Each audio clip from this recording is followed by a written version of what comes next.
El día de hoy vamos a tocar el tema de tuberculosis pulmonar infantil. ¿Se pueden ver las diapositivas? Todavía no, ¿no? No, doctora, todavía no se Me ve. avisas, Anita, por favor, cuando puedas visualizarlas. Ya se ven, doctora. Ah, perfecto.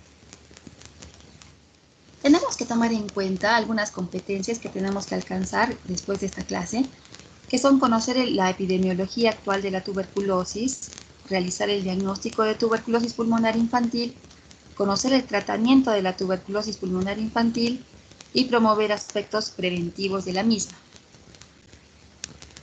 A manera de generalidades, vamos a tomar en cuenta que esta es una enfermedad infecciosa transmisible que es causada por las especies del complejo Mycobacterium tuberculosis, cuya localización preferente es el pulmón. Sin embargo, esta bacteria puede afectar cualquier órgano del organismo, especialmente en niños pequeños. Es una de las 10 primeras causas de mortalidad en el mundo y primera en un único microorganismo infeccioso. En el niño es un evento centinela que indica la transmisión comunitaria reciente desde un adulto bacilífero. Es decir, los niñitos prácticamente no contagian esta enfermedad, pero sí los adultos se convierten en una fuente de transmisión para estos. En la infancia hay una mayor progresión de infección a enfermedad y hay un mayor riesgo también de diseminación de la misma. Como lo hemos mencionado, su etiología es por el Mycobacterium tuberculosis de lento crecimiento. Este puede quedar en estado de latencia o instaurar un cuadro clínico inespecífico progresivo. Y la tuberculosis sabemos que es una de las enfermedades más antiguas. El término de tuberculosis fue acuñado por Schönlein en 1839, basado en la palabra tubérculo, en referencia a las lesiones cavitarias características de la enfermedad. La bacteria causal, como lo hemos mencionado, es el Mycobacterium tuberculosis, que fue descrita por Koch en 1882 y pertenece al complejo de Mycobacterium tuberculosis complex, que abarca 9 especies, dentro de las cuales, por ejemplo, está el Mycobacterium bovis, el africanum, el caneti, microti, entre otros. El ser humano, sin embargo, es el único reservorio para el Mycobacterium tuberculosis, aunque numerosos animales son susceptibles a la infección. El Mycobacterium tuberculoso es un bacilo ácido alcohol resistente, inmóvil, no esporulado, que mide 0.8 a 4 micras con alto contenido de lípidos, ¿no? Y tiene un metabolismo aeróbico estricto, se desarrolla óptimamente entre 35 y 37 grados centígrados. Su crecimiento depende del oxígeno y del pH circulante, ¿no? Y es por eso esas características son típicas de esta micobacteria. Es muy resistente a las condiciones de frío, congelación y desecación, pero sin embargo es muy sensible al calor, la luz solar, la luz ultravioleta. Es por eso que se recomienda de manera preventiva que ventilemos bien las habitaciones, abramos las ventanas, ¿no? Y dejemos entrar la luz solar a las habitaciones para poder combatir esta micobacteria. Su multiplicación es muy lenta, se divide cada 15 a 20 horas y crece en medios selectivos entre 3 y 8 semanas. Este lento crecimiento justifica su clínica inespecífica y de lenta instauración del cuadro clínico. Ante circunstancias adversas, puede entrar en estado de latencia y permanecer en estas condiciones durante muchos años. En cuanto a la epidemiología, tenemos que la tuberculosis en niños supone entre el 10 al 20% del total de casos en el mundo.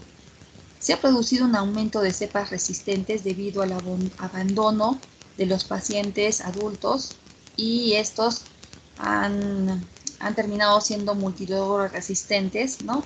Y debido a esto es que la tuberculosis continúa siendo la principal causa de mortalidad infecciosa en el mundo. En pediatría ha sido ignorada durante décadas debido a que hay una menor cantidad de casos pediátricos en comparación con los del adulto, a que también es ignorado debido a la escasa capacidad infectiva de los mismos, de los niñitos, también a las limitaciones para establecer un diagnóstico en forma clara, a diferencia de los adultos, que estos sí son bacilíferos y resultan en ser BK positivos. En cambio, los niñitos ya vamos a ver en la parte del diagnóstico, ¿no? que tiene algunas limitaciones con ello. Y también se ha quedado de lado debido a su vinculación con la pobreza. En países desarrollados, la tuberculosis infantil supone menos del 5% del total de casos. En países subdesarrollados, sin embargo, es el doble o a veces 4 veces este porcentaje. Se producen más de 1 millón de casos de tuberculosis en niños por año en el mundo, lo cual supone aproximadamente el 12% del total de 10 millones de casos anuales estimados en adultos para el 2019. La OMS estima que se producen al año 210,000 muertes por tuberculosis en niños, de las cuales la cuarta parte ocurren en la población que se encuentra infectada por VIH. En el Perú, durante el 2017 se diagnosticaron 27.129 casos nuevos, el 8.6% en menores de 18 años, de estos el 95%, 3.5% de tuberculosis multidrogoresistentes, 88 casos, 3.2% mono resistente a isoniazida y 6 casos equivalentes al 0.2% de tuberculosis extradrogo resistentes.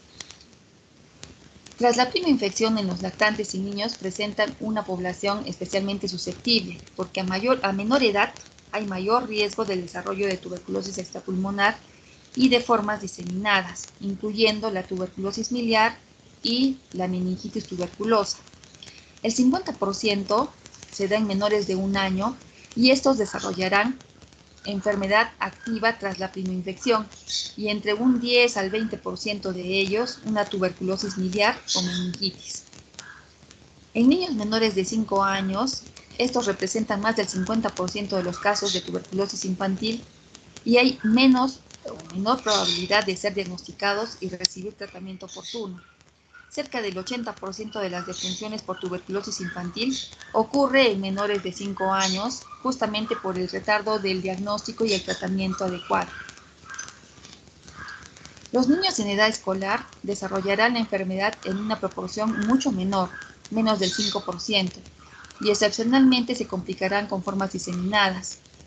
Los adolescentes excepcionalmente presentarán formas diseminadas, siendo de estos 10 al 20% sintomáticos, con clínica respiratoria y signos sistémicos. Por cada adulto infectado bacilífero, se infecta una media de entre 8 a 12 casos secundarios.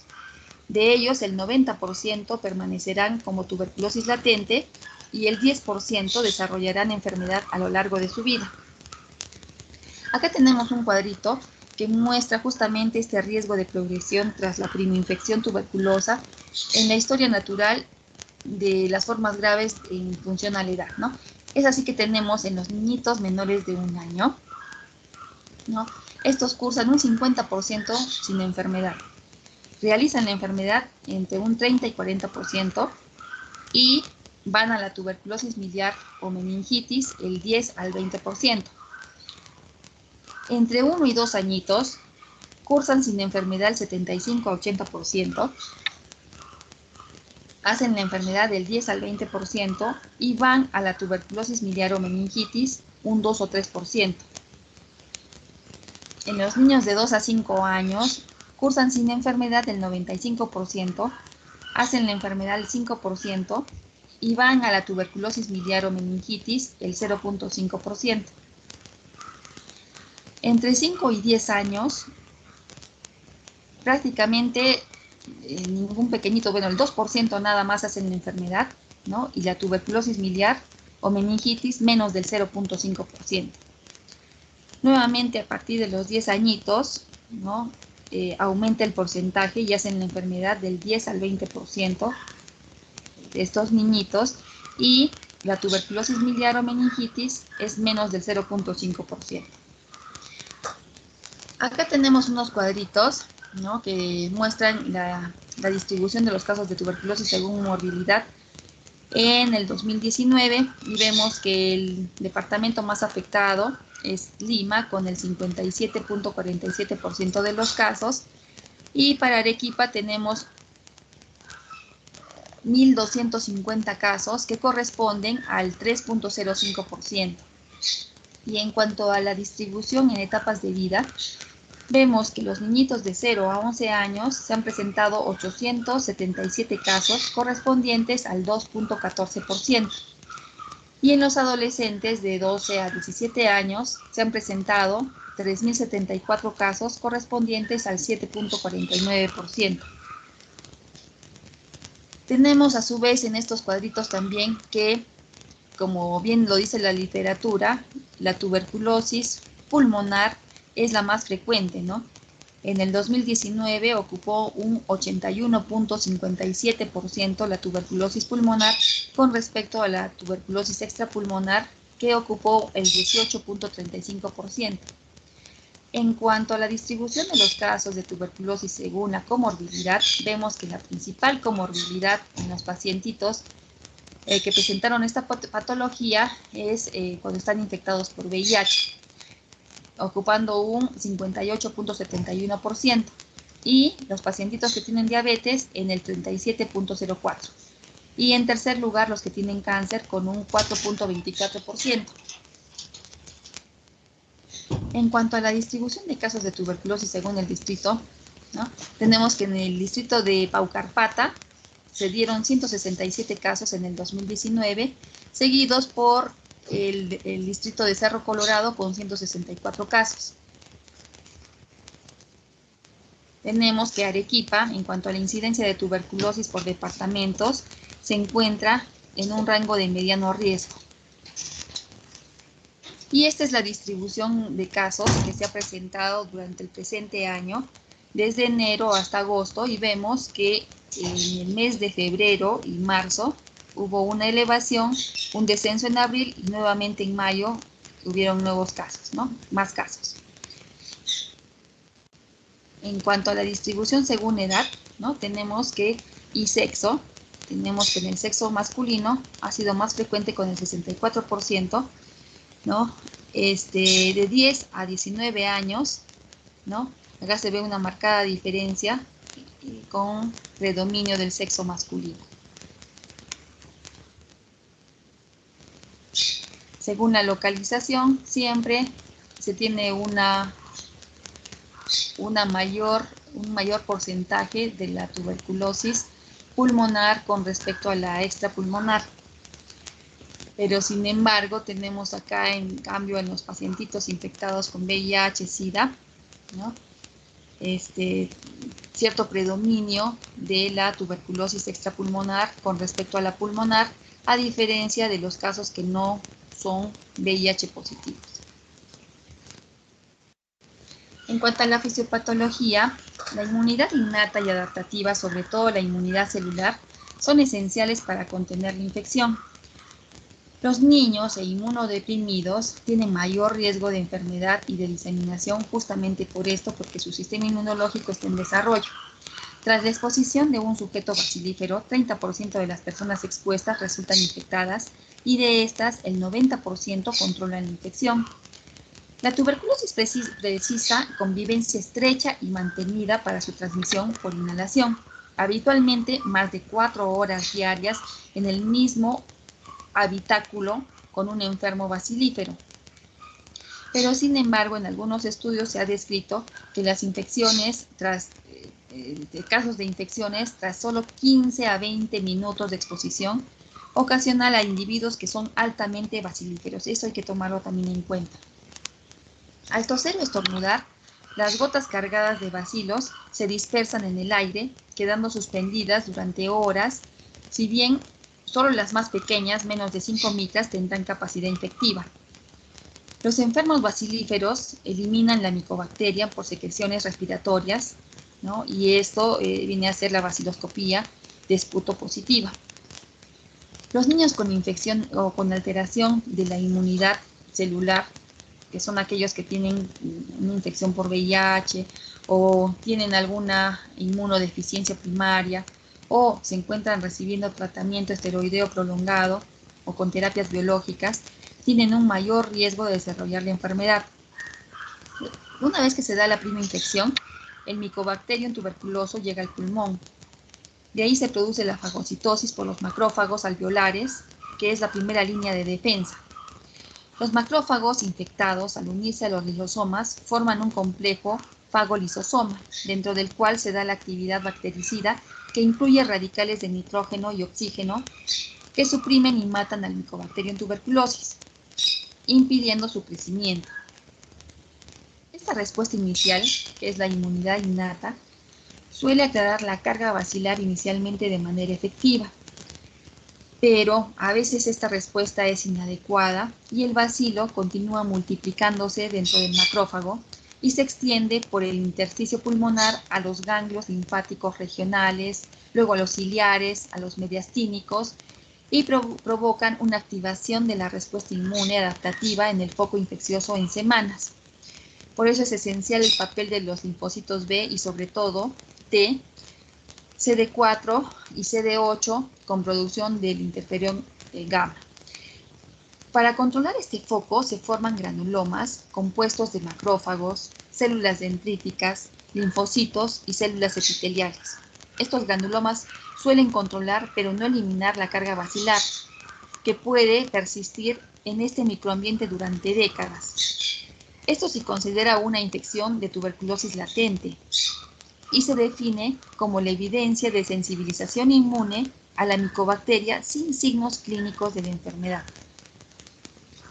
Los niños pequeños e inmunodeprimidos tienen la inmunidad adaptativa insuficiente para controlar la infección y la micobacteria continúa replicándose y la infección progresa, dando lugar a enfermedad pulmonar o extrapulmonar, produciéndose una forma de tuberculosis conocida como prima infección tuberculosa en los primeros meses tras el contagio.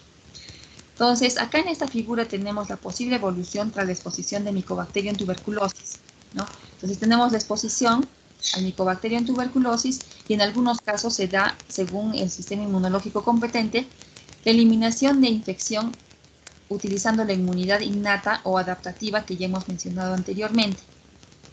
También se puede dar una infección latente, ya hemos mencionado cómo se da esta, y ahí viene a intervenir el control inmune de la infección. Y por otro lado también se puede dar la infección activa, que es la primera infección. Cuando hay la infección latente, hay un control granulomatoso de la infección. Y a este puede seguir dos caminos, el control continuo de la infección o una reactivación, es decir, una enfermedad postprimaria. Los niños eliminan en escasos bacilos, como lo habíamos mencionado anteriormente, a través de las secreciones respiratorias y excepcionalmente serán bacilíferos. O sea, es prácticamente los niños no contagian, no tienen una escasa contagiosidad. Los niños habitualmente se contagian tras contacto con los adultos bacilíferos. Los adolescentes y adultos jóvenes que se infectaron en la primera infancia puede haber reactivaciones y si presentan formas pulmonares cavitarias, pueden ser altamente bacilíferos y contagiosos. En cuanto a la clínica, los niños en contacto con el bacilo tuberculoso deberán ser clasificados en los niños expuestos, los niños infectados y los niños enfermos. Es necesario un alto grado de sospecha por la inespecificidad de la clínica y radiología. La clínica compatible y hallazgos radiológicos, analíticos o anatomopatológicos sugestivos y o una microbiología positiva para Mycobacterium tuberculosis. El diagnóstico de certeza lo da el cultivo o una PCR positiva para Mycobacterium tuberculosis. Con frecuencia en niños no se alcanza la confirmación microbiológica porque en ellos se dan las formas paucibacilares. Habitualmente el diagnóstico de sospecha se da apoyado en la historia clínica epidemiológica con o sin confirmación de la fuente, que suele ser un adulto.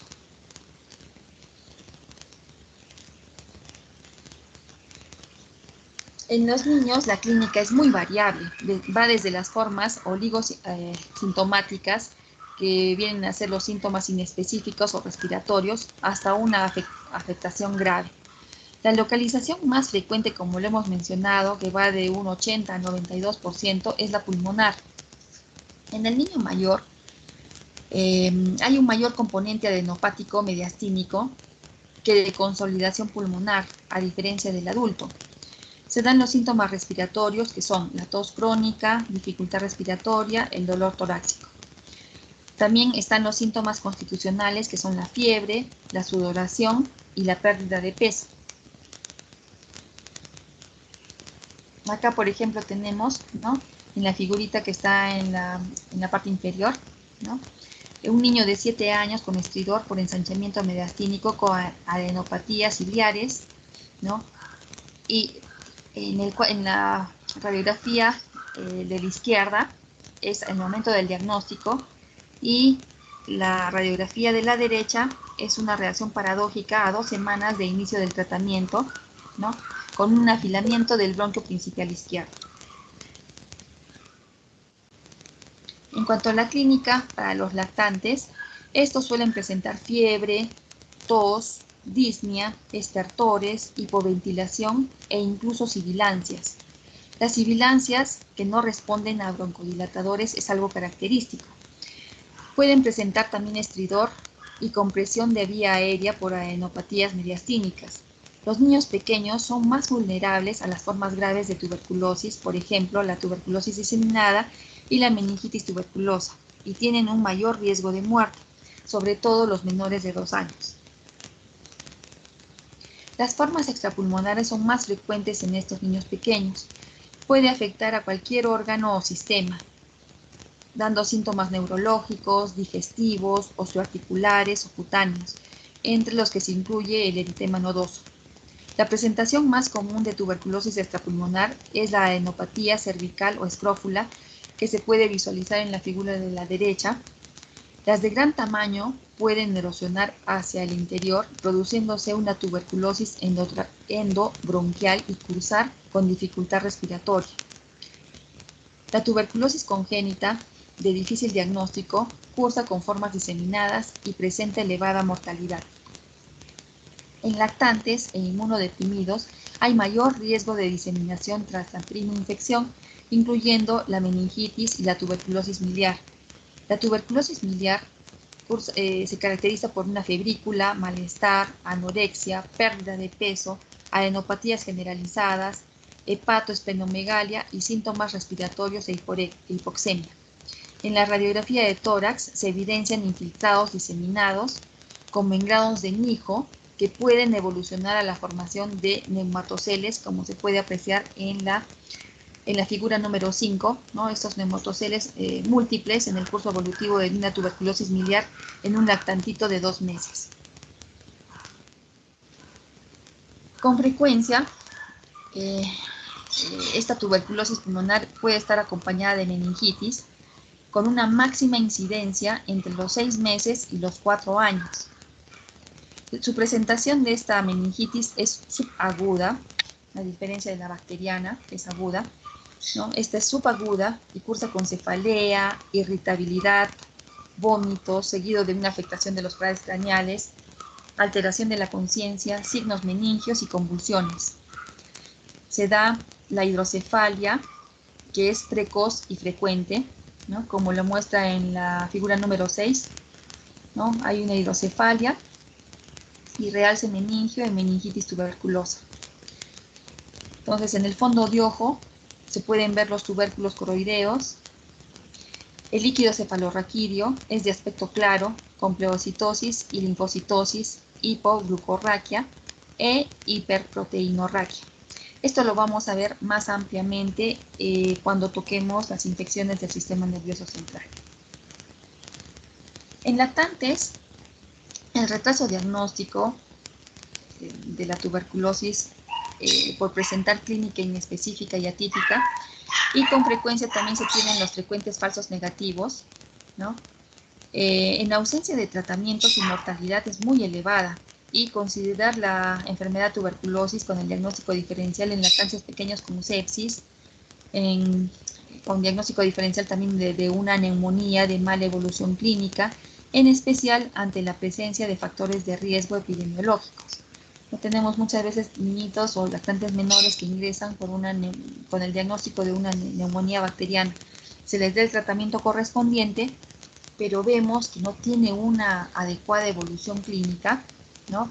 Averiguamos, indagamos más y de pronto ya tenemos un antecedente epidemiológico y ya tenemos una alta sospecha, ¿no? Ante la mala evolución después de administrar los antibióticos para una neumonía contraída en la comunidad. En la edad escolar es infrecuente que haya sintomatología. En el adolescente se puede presentar fiebre y síntomas constitucionales. Puede debutar de manera similar a una neumonía bacteriana, presentando consolidación lobar y o derrame pleural. Acá tenemos la tuberculosis pulmonar en pediatría, ¿no?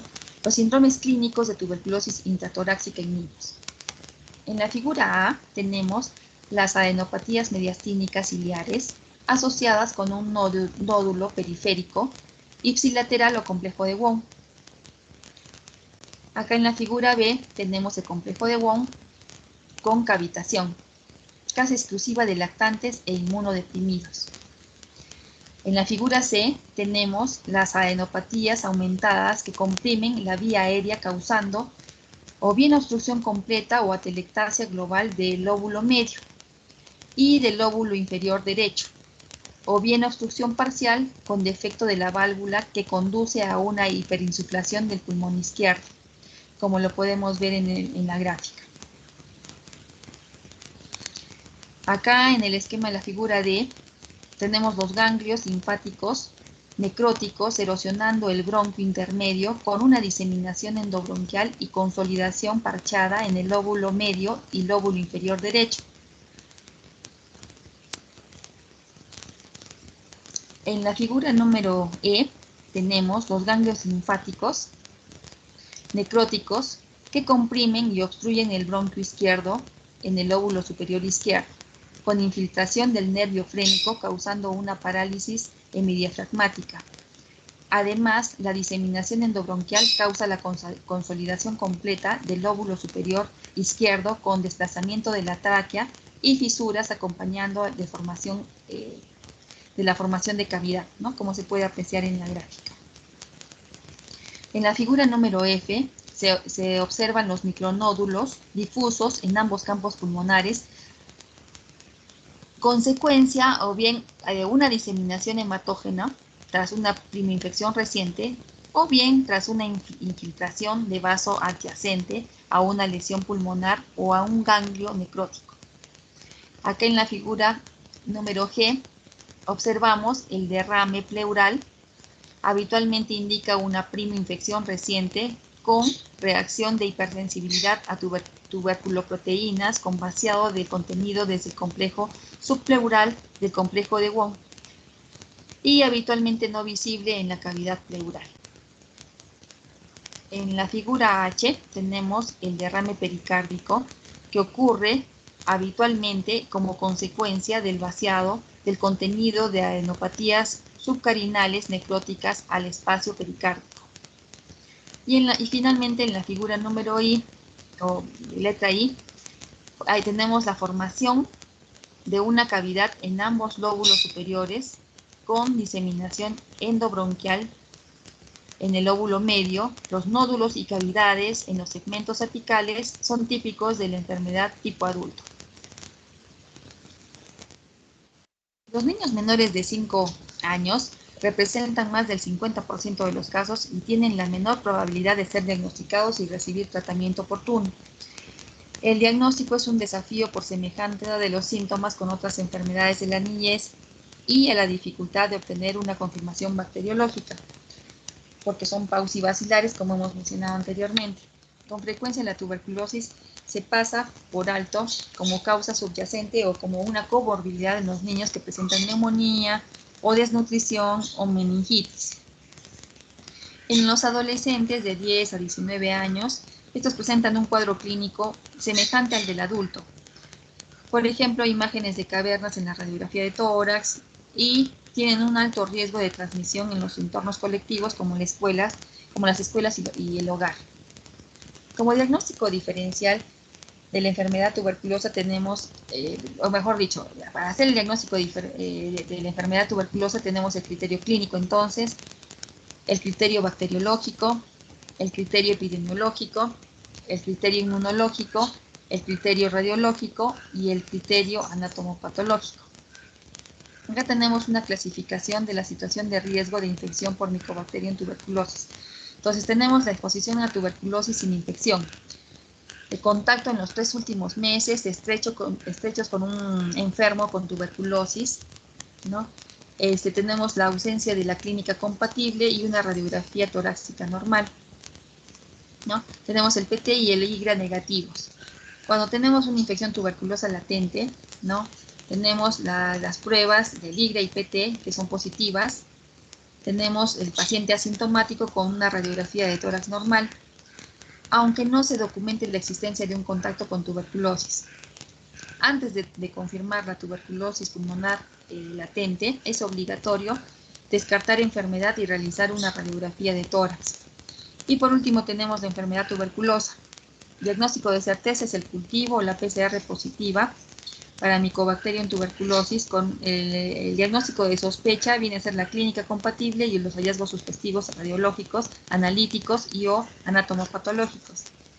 En niños ya sabemos que es difícil obtener cultivos o PCR positiva y se realiza habitualmente el diagnóstico de sospecha. Entonces, la prueba de tuberculina suele ser positiva, aunque en formas iniciales o diseminadas puede ser negativa. En caso de sospecha clínica debemos tratar siempre, a pesar de que la prueba de tuberculina o el IGRA sean negativos.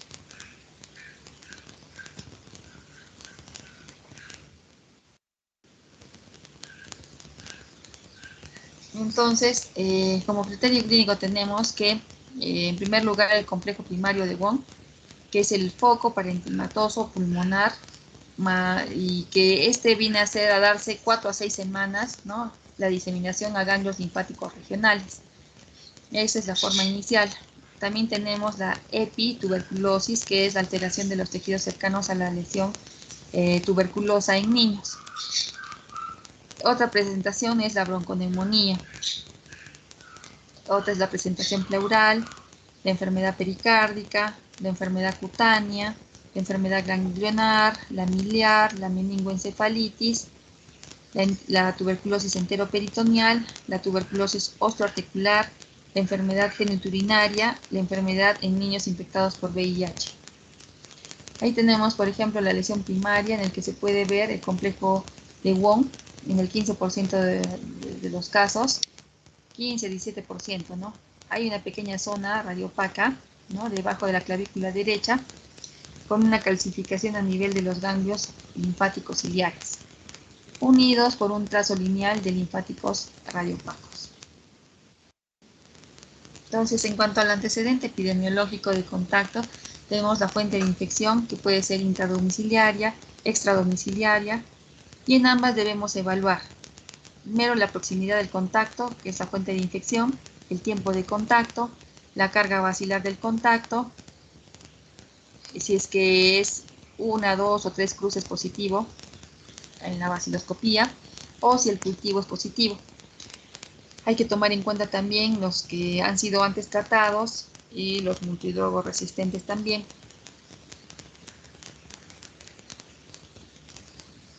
En cuanto al huésped susceptible de enfermar es el niño, porque hay una mayor predisposición a contraer la enfermedad y hacerla incluso diseminada o hacer las formas extrapulmonares debido a su inmunidad que recién se está desarrollando.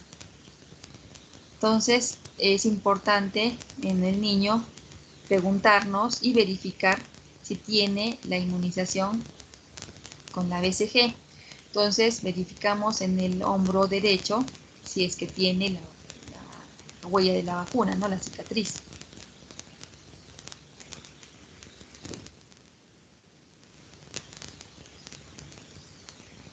Entonces, en cuanto a la prueba cutánea de tuberculina, ¿no? Esta la colocamos en la cara, es intradérmica y la colocamos en la cara anterior del antebrazo con jeringa de tuberculina. También se llama la prueba de Mantoux, ¿no? Por esa misma característica. Y se administra 0.1 mililitros, que viene a ser el equivalente a 5 unidades del derivado proteico purificado de tuberculina. Su lectura y medición la realizamos a las 72 horas en milímetros de induración. Es induración, no es el eritema, sino la induración que palpamos. La interpretación en la OMS, ¿no? La Organización Mundial de la Salud, considera 10 milímetros o más. En su aplicación clínica, cualquier diámetro de induración puede ser significativa. Entonces acá tenemos un cuadrito, ¿no? En las definiciones y de resultados positivos de la prueba cutánea de tuberculina en bebés, niños y adolescentes.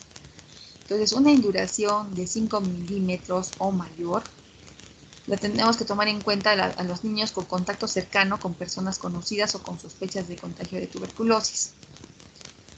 Niños sospechosos de tener tuberculosis, como son aquellos que tienen los hallazgos en la radiografía de tórax compatibles con enfermedad de tuberculosis activa o previa, o la evidencia clínica de enfermedad tuberculosa.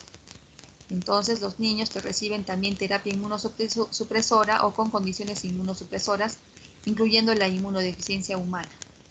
Induración de 10 milímetros o mayor en niños con mayor riesgo de enfermedad tuberculosa diseminada, que son aquellos menores de 4 años, o niños con otras afecciones médicas como la enfermedad de Hodgkin, linfoma, diabetes mellitus, la insuficiencia renal crónica o la desnutrición, o niños con probabilidad de mayor exposición a la tuberculosis, aquellos nacidos en regiones de alta prevalencia del mundo, niños que viajan a regiones de alta prevalencia del mundo, los niños frecuentemente expuestos a adultos que están infectados por VIH sin hogar, o encarcelados, usuarios de drogas ilícitas o residentes de hogares de ancianos.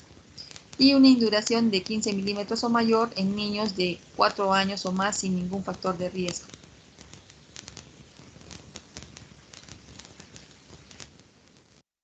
En cuanto a la prueba de cuantiferón y PCR, ¿no? El IGRA, que es el interferón gamma release assay, o es el ensayo de liberación de interferón gamma, detecta en sangre el interferón gamma secretado por los linfocitos T sensibilizados en presencia de antígeno del Mycobacterium tuberculosis. Tiene una mayor sensibilidad y especificidad que el PPD y mayor a 0.35 unidades por mililitro nos da el diagnóstico de una infección de tuberculosis o una enfermedad de tuberculosis latente. La PCR, que viene a ser la reacción en cadena de polimerasa en secreciones respiratorios o jugos gástricos, incrementa la sensibilidad de la baciloscopía y aporta rapidez permitiendo la detección de resistencias. El GeneXpert es un ensayo de PCR en tiempo real para el Mycobacterium tuberculosis. Es rápida, se da en 2 horas, hay una mejor sensibilidad que las pruebas bacteriológicas, menos sensible que pruebas de cultivo en realidad, y un resultado negativo no descarta la tuberculosis.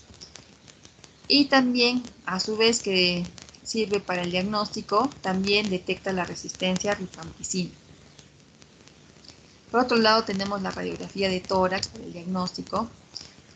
Y siempre solicitar 2 incidencias, la posterior y la lateral.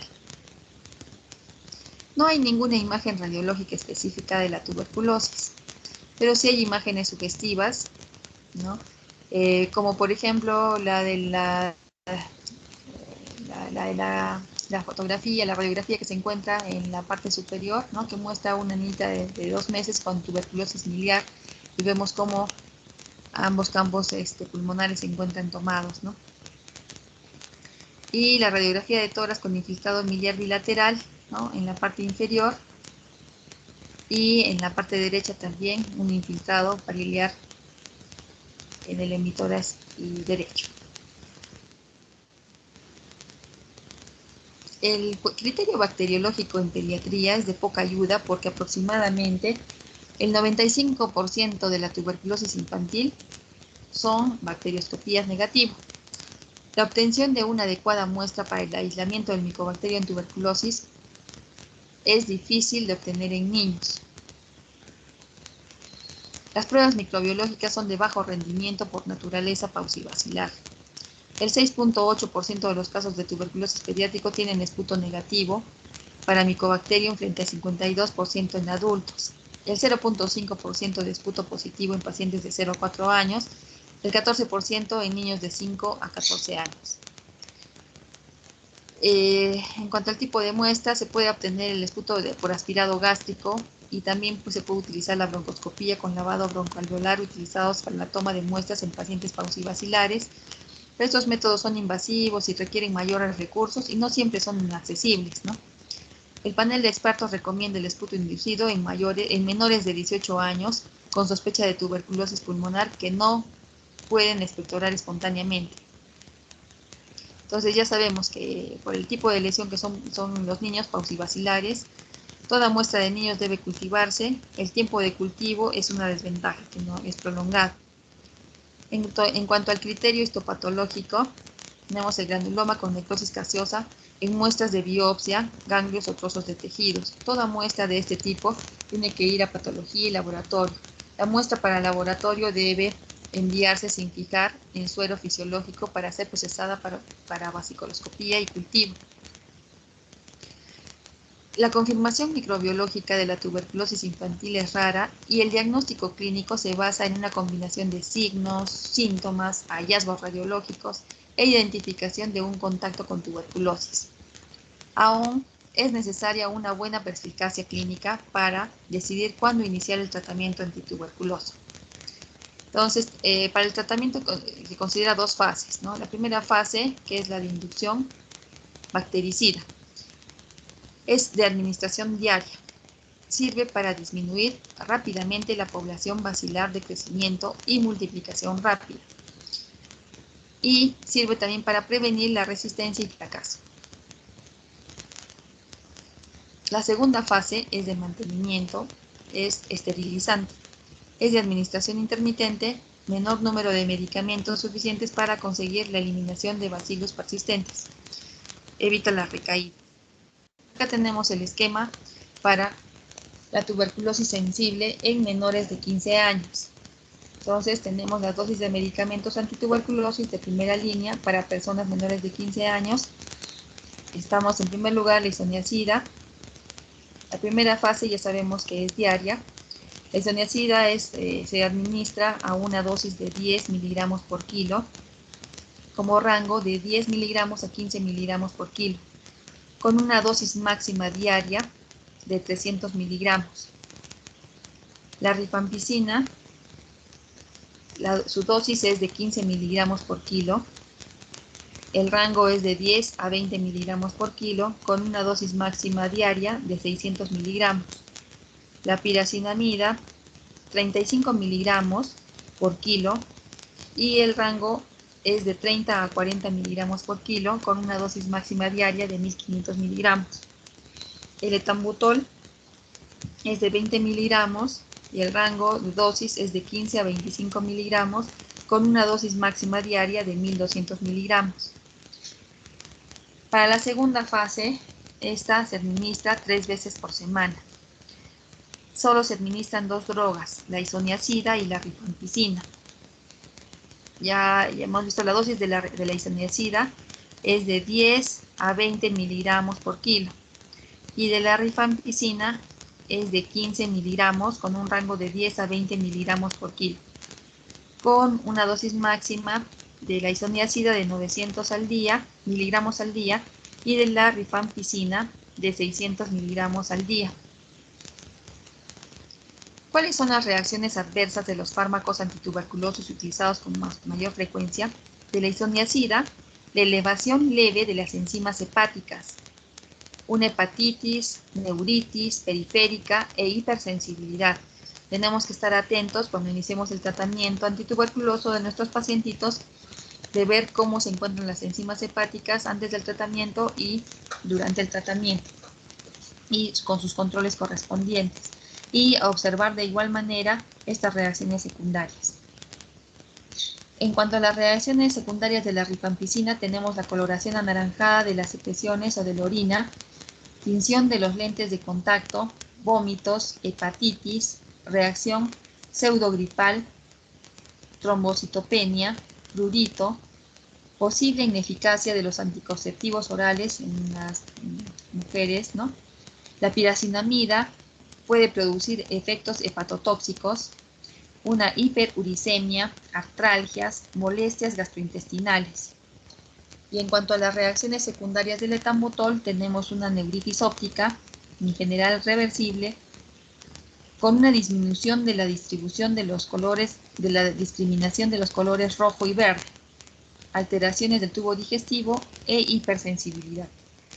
Entonces, los esquemas antituberculosis en niños para las formas pulmonares, que son la epituberculosis, la neumonía, la bronconeumonía, el infiltrado precoz ápico subclavicular y la pleuroneumonía y la tuberculosis ganglionar, ¿no?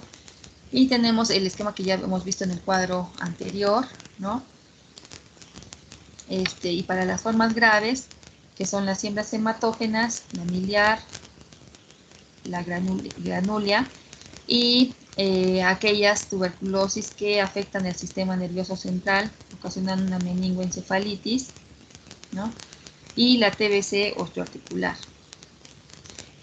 En cuanto a los regímenes de dosificación para el tratamiento de la tuberculosis latente en niños, tenemos el esquema de la isoniazida y rifapentina, ¿no? La dosificación, ¿no?, de la isoniazida es de 15 miligramos por kilo.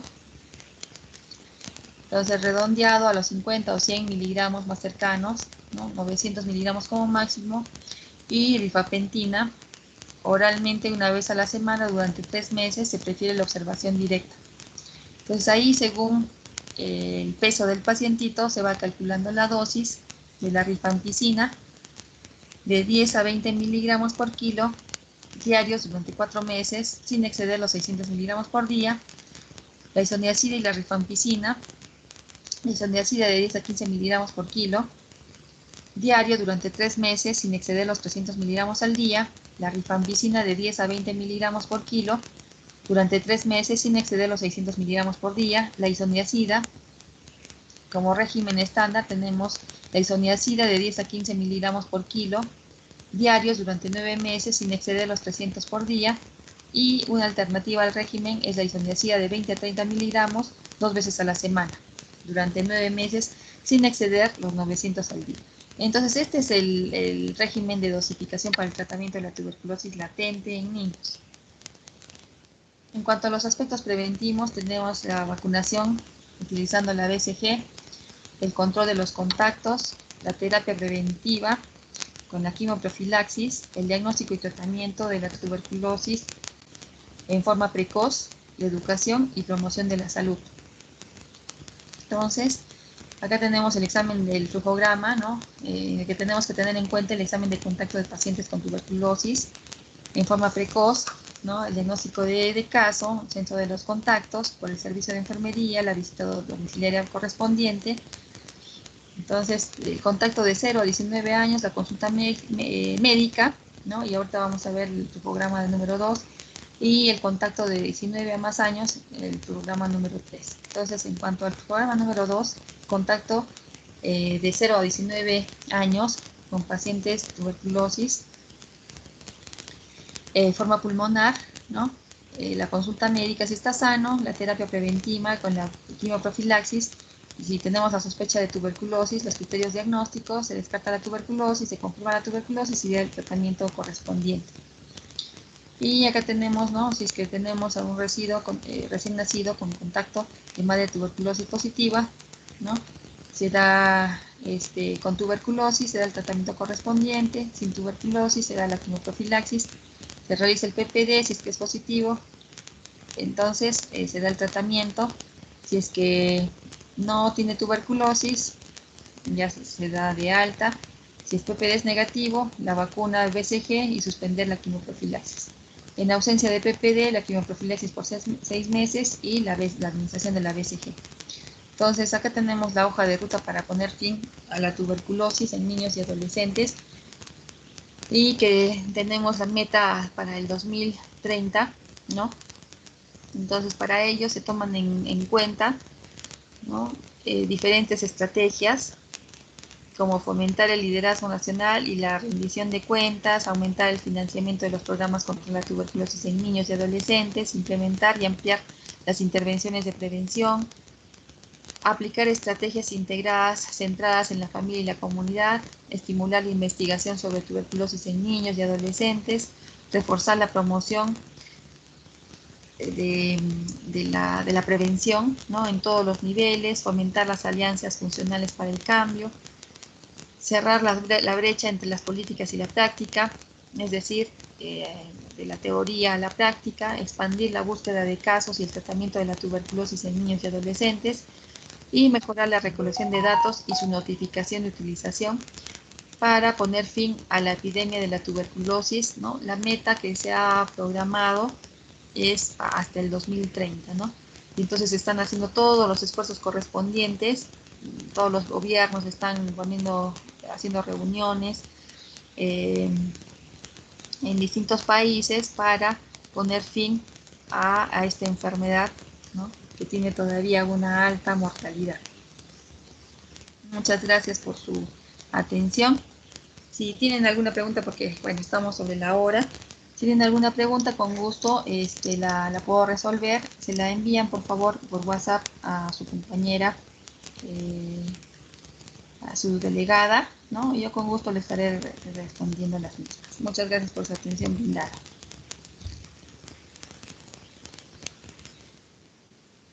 Gracias, doctora. Gracias, doctora. Muchas gracias, doctora. Gracias a ustedes por su atención.